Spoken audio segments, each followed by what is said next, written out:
Hello, my YouTube family. How are you? I am Helen Sattler, your Destiny Helper, coming to you once again, appreciating you. Let me get my mic on right quick. There we go. I am Helen Sattler, your Destiny Helper.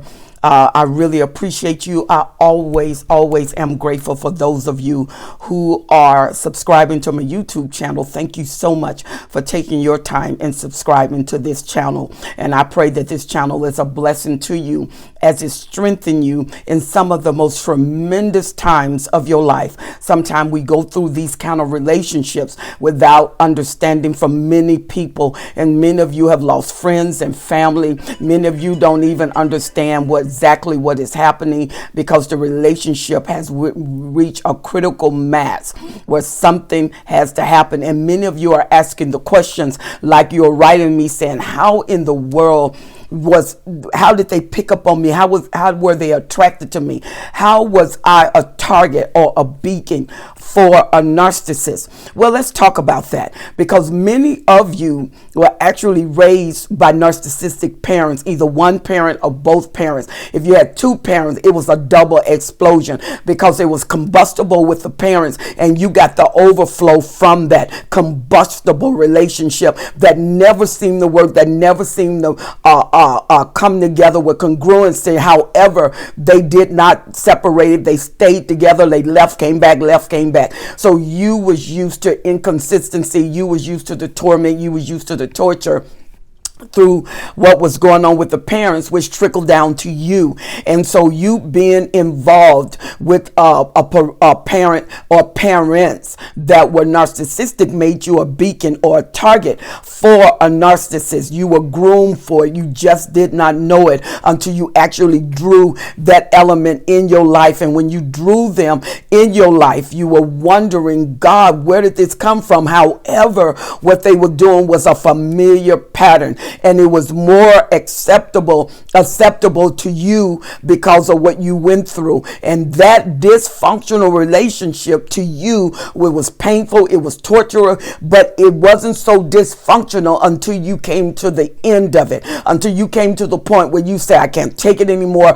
I won't do this anymore. I won't be this anymore. I won't tolerate this anymore. And then you made a decision which caused you to change. And so that change liberated you, brought freedom to you, brought freedom to your children. Some of you even had to go through divorce, where you actually went through the battle of battling a narcissist in court, which is tremendous within itself, because not too many lawyers and courts are familiar with these type personalities. And so it seemed really over the edge when you talk about these personalities. And someone that may know the meaning has never really recognized the experience with these personalities. However, in the 21st century is being revealed more and more than likely you will encounter a narcissist. It's just the way the system is working. People are growing more callous, and people are growing cold. They're growing less caring. They don't care. There's no compassion, and they just subsidize compassion because they think it is a weakness. And so one reason that you can be a target is because you were raised by narcissists that were parents, which subjected you to that beacon, to that frequency. And when a narcissist comes, the narcissist is doing an intake. When they meet you, it's an intake. You think it's a regular social call, it's a regular relationship. No, you are being examined. You are having an intake. They are trying to qualify you for the services that is going to be rendered in the relationship. And they're qualifying you to see, do you meet the standards? And the narcissists need a forgiving person. They need a forgiving person because they know they're going to be offensive. In their relationship, it's been a pattern.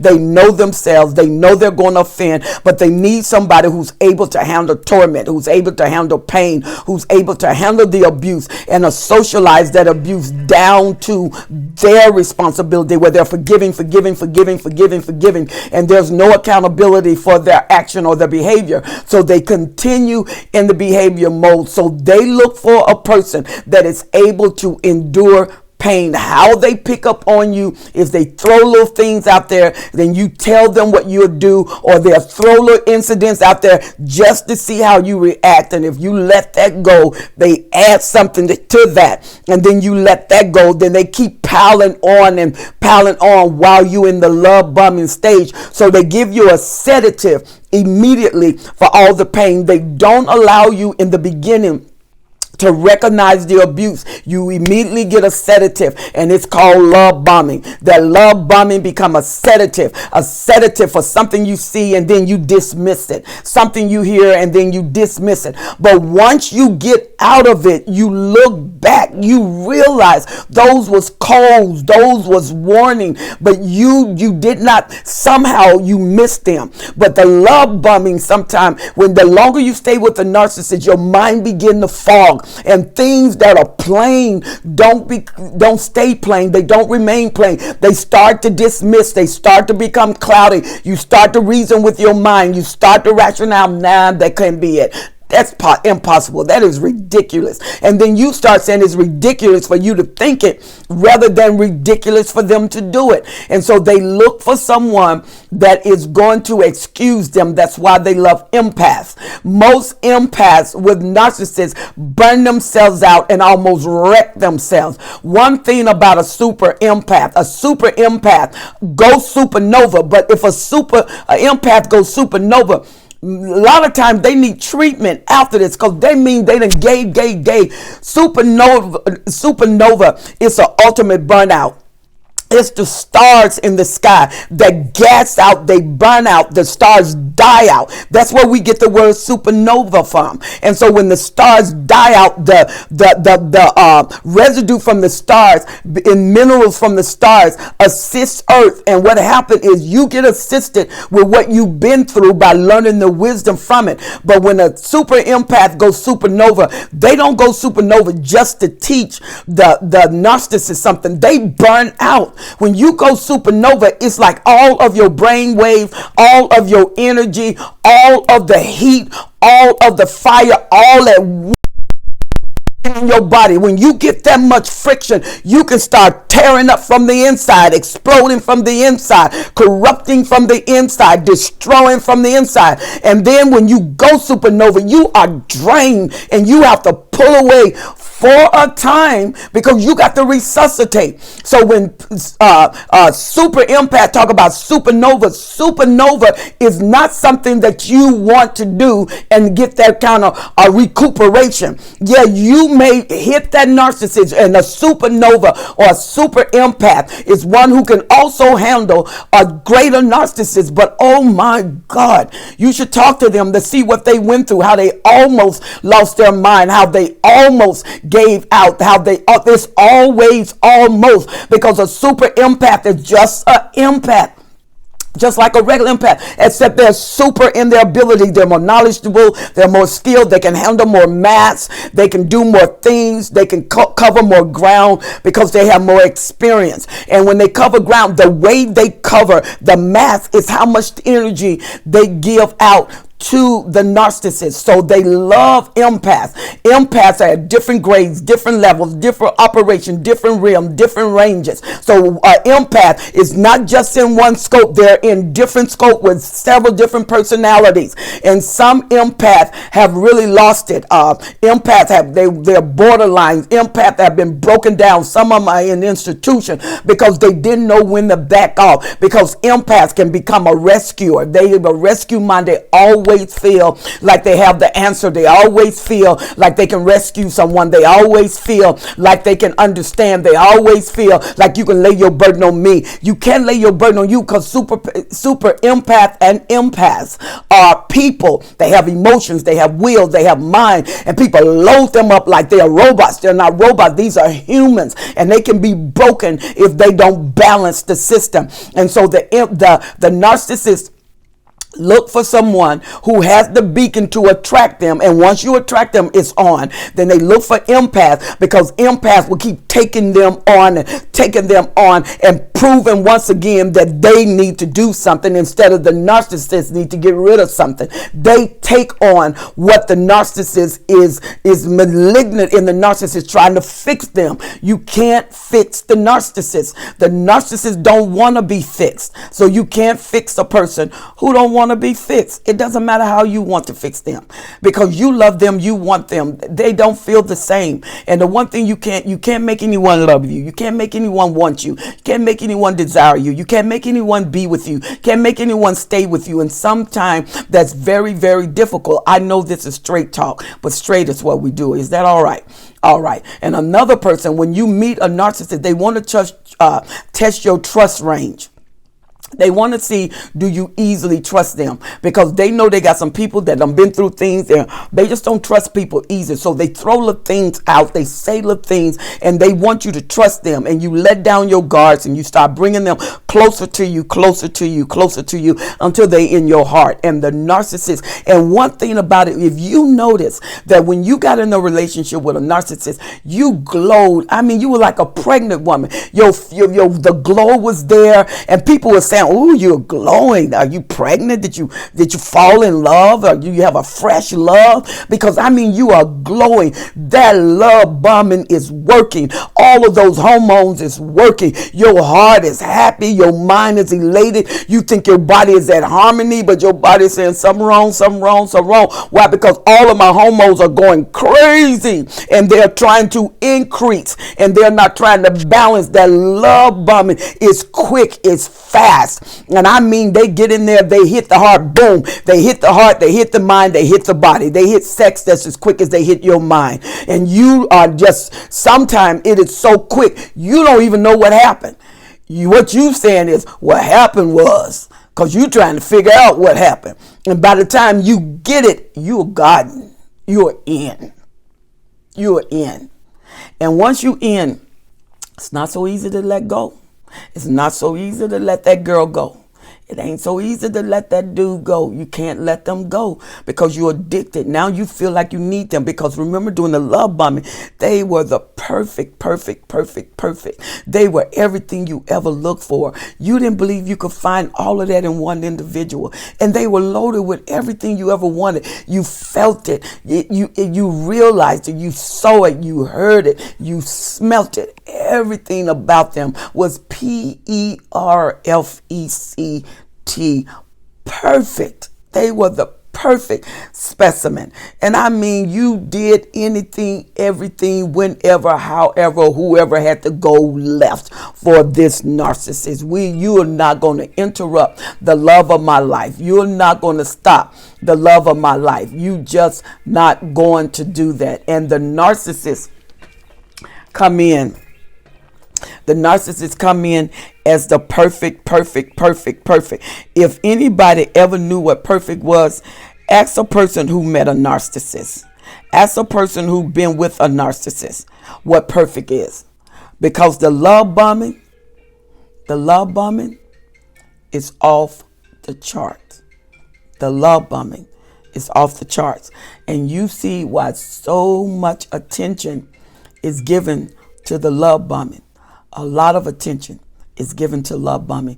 That attention that you're getting in the love bombing, that's what's going to take you to 5 years. That's what's going to take you to 10 years. It's that first hit. You know, like the people who smoke crack or get that first hit of whatever they got, and there's nothing like the first hit. It's like losing your virginity. Once it's gone, it's gone. So that first hit cannot be matched. But guess what? That's what you look for all over again. You look for that first hit. That love bombing is your first hit. They hit every core. They hit your mind. They hit your will. They hit your emotion. They hit your sense of reason. They hit your ambition. They hit your desire. They hit you in the family. They hit your sexuality. They hit your freakiness. They hit all of that. They hid it because all of that has to be engaged in the love bombing. You have been married for 40 years in torment, torture, and abuse because of the original love bombing. See, you see why they spend so much time? Do you see when they get a new supply, why they can't have you and that new supply? So they start to degrade you, devalue you, so they can discard you to put you, get that new supply. It takes a lot of work. It takes a lot of energy. And sometimes the narcissists know the energy that they have yet to get from the new supply. They need the energy from you, what they get from you, because they need to take it over to the new supply and get the energy from the new supply, who have not yet started to emit that much energy, and mix the two. Now you see, and so what they need is for you to trust them. So they look for someone who has a narcissistic beacon that can draw them. They look for someone who's very forgiving. They look for someone who's able to handle pain, to endure pain, because some people can't handle pain. Some people, I mean, they break in an instant. You know, they just break in an instant. When you get someone who break easy, they can't handle a lot. That's too much work for the narcissist, because the narcissists need long-term. They need long-term vessels, because then they won't have to work so hard. And then they'll have little patches. And when these little patches fade out, it's long-term supply kicks right back in. They bronze love them or go back to the golden stage and love bomb them. So there's different categories of love bombing, because sometimes they don't have to go back to the golden stage. It just take a little bit. So they just bronze them. They just give them a little few morsels. Boom, they back in. And so then they get in that supply, and then they go to work to get the other supply back on. So when you phase it out, boom, they got supply. When they phase it out, so you got some narcissists that are triangulating. I mean, they have specimens everywhere, and they can make one phone call because that woman, that man is waiting for a Hoover, is waiting for a call. They know that they are desperate. They know that they are hurting. One call, one text, one email, boom, they back in with the narcissist. So the narcissist look for a empath, someone who's empathic, someone who can endure pain, someone who's a narcissistic beacon, where they then came out of narcissistic relationship, because the narcissists know that every narcissistic relationship prepare you for the next narcissistic relationship and train you how to handle narcissistic relationship, because all of them have pain. All of them are destructive. All of them gonna test your total core.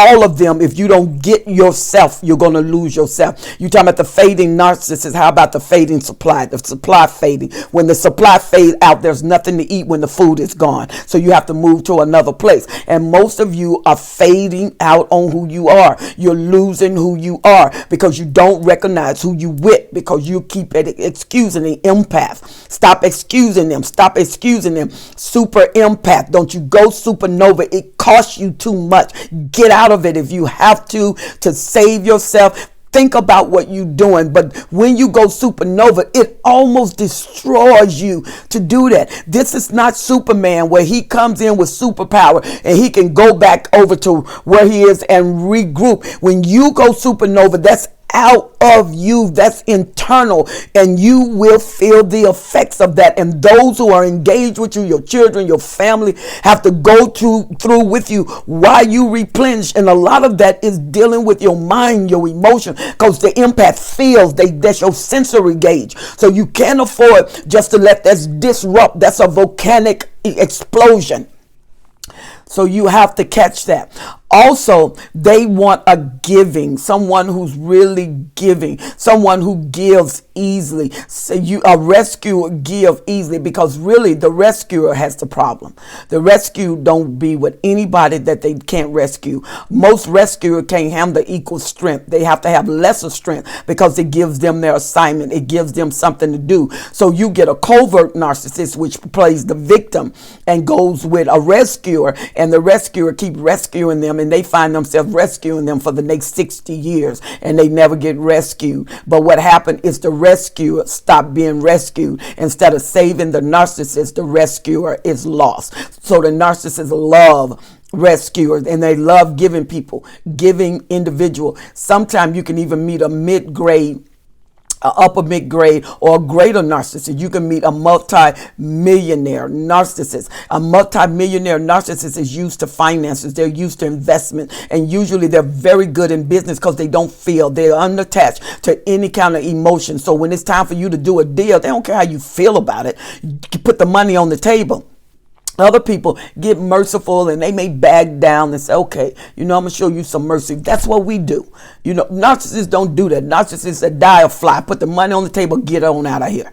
And they don't care about anything. So they make excellent business individuals. They stick to the task. They stick to what it is that they're going to do. That's what the narcissist does. They stick to what they're going to do, and a lot of times they will not be swiped by anybody. And so people love doing business with them to the fact of their focus. They hate doing business with them because they're not honest. They're malignant. They're conniving. They always swindling. They're self-absorbed. They grandize everything. Everything goes to them. And so you end up having a business partner, but the business partner wants you to be in the background. They want to fade you out. So they spend a lot of time fading you out and phasing you out. And you spend a lot of time fighting to stay in the loop, fighting to stay upgrade, fighting to stay in the midst. And so the narcissists look for a giving person, because the narcissists know, I don't want to spend my millions. I want to spend your millions. Why should I spend mine when we have yours? What's yours is me and yours, and what's mine is all mine. So don't touch mine. They're like a kid. Mine. When your kid get a toy, it's mine. It's my toy. You bought a toy for the group, but that one leader takes it and feel like they're obligated to have it.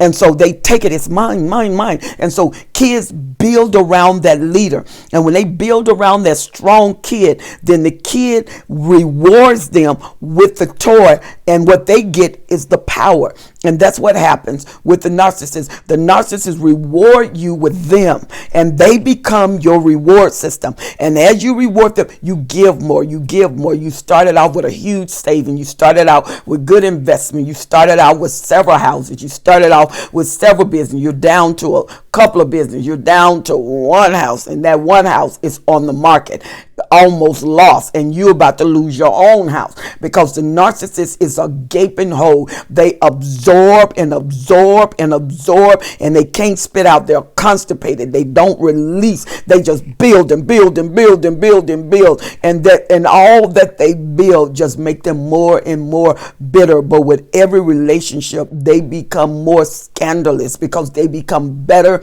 and better and better at what they do. We got to become better and better and better in discerning who they are, because we got this beacon, and it's a good thing we have it. But you got to recognize when that beacon has attracted the wrong person.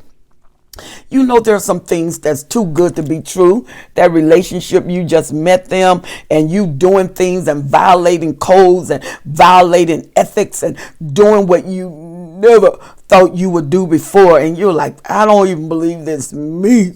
And it's you. If you're doing that, and before you know it, you're looking over your shoulder at years.